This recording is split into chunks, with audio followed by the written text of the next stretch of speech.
Apakah Yesus benar-benar Tuhan? Perdebatan antara Yohanes dan tiga penulis gospel sebelumnya. Islam came in 635 AD. The Gospel of John was written around 100 AD. So 535 years came after the Gospel of John. John is an eyewitness, my dear Muhammad. John is an eyewitness. He lived with Jesus. He walked with Jesus. He saw Jesus' wonders and miracles, and he documented it fresh.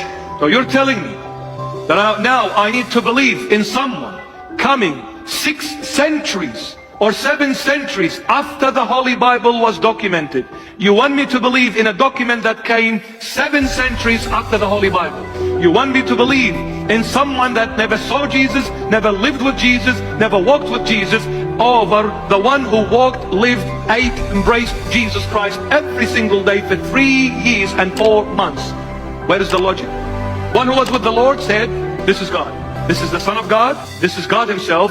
He was crucified, he was buried, and I saw him risen after the burial. Muhammad came in 635, and he said, he is not the Son of God. He is just a prophet.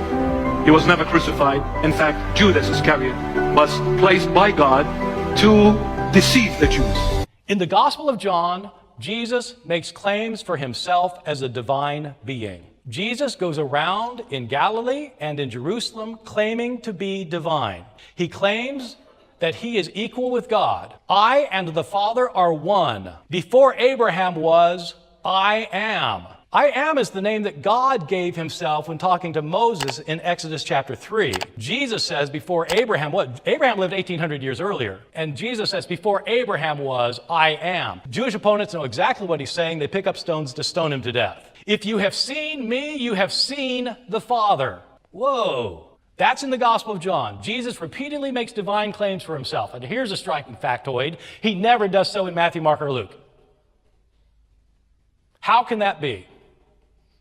As Mike pointed out, Matthew, Mark, and Luke are based on earlier sources. We know some of these sources. Mark, Q, M, L. In none of these sources does Jesus make these claims for himself. Only in the last gospel, written 65 years after Jesus' death, does anybody have Jesus declare himself as God. How could Jesus himself have actually called himself God? How could that have happened? And our earliest sources don't talk about it. This wasn't important enough even to mention?